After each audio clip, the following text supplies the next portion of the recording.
प्रधानमंत्री नरेंद्र मोदी ने मंगलवार को जोर देकर कहा कि भ्रष्टाचारियों के खिलाफ कार्रवाई जारी रहेगी और वे धमकियों और गालियों से डरने वाले नहीं हैं।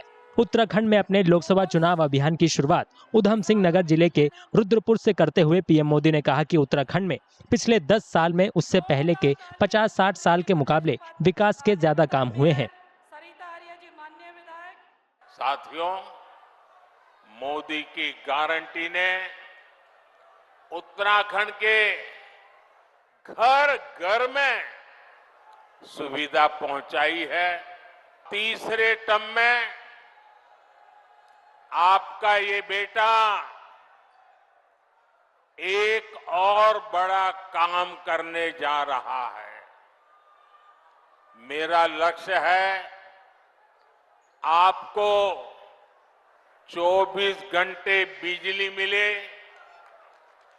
बिजली का बिल 0 हो,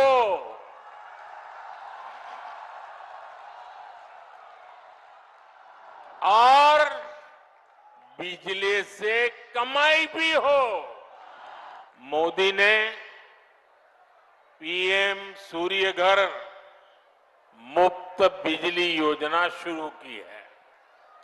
इसके तहत छत पर सोलर पैनल लगाने के लिए सरकार मदद दे रही है।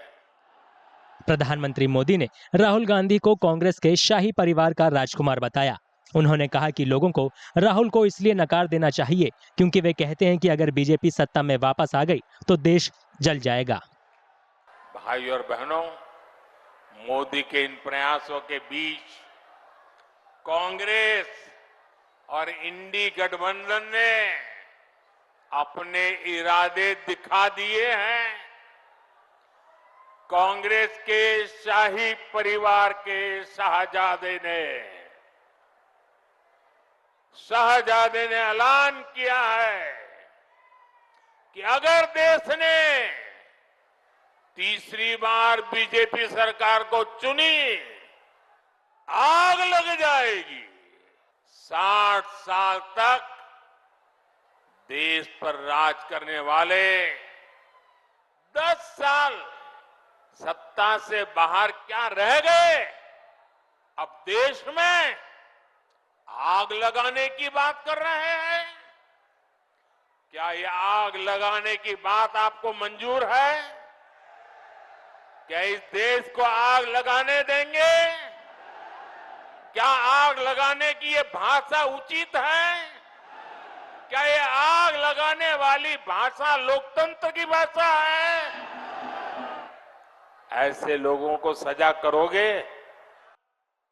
पीएम मोदी ने कांग्रेस के खिलाफ अपना आरोप फिर दोहराया कि उसने कच्चातीवू द्वीप श्रीलंका को दे दिया। सत्ता से बाहर क्या? उत्तराखंड के लोगों को भी ये कांग्रेस का गुना जानना जरूरी है। तमिलनाडु के पास समंदर में एक कच्चातीवू टापू है, द्वीप है। वो द्वीप भारत का हिस्सा था, लेकिन कांग्रेस ने उसको श्रीलंका को दे दिया।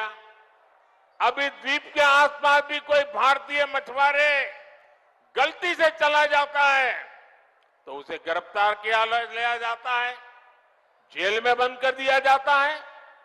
आप मुझे बताइए, ऐसी कांग्रेस जो भारत के टुकड़े करने के उनके नेता बात करते हो, जो कच्चातीवू को दे देते हो, क्या वो देश की रक्षा कर सकती है? लोगों से खुद को और सशक्त बनाने की अपील करते हुए प्रधानमंत्री मोदी ने कहा कि उन्होंने अपने तीसरे कार्यकाल में भारत को दुनिया की तीसरी सबसे बड़ी अर्थव्यवस्था बनाने की गारंटी दी है। उन्होंने कहा कि मोदी की गारंटी का मतलब गारंटी को पूरा करना है।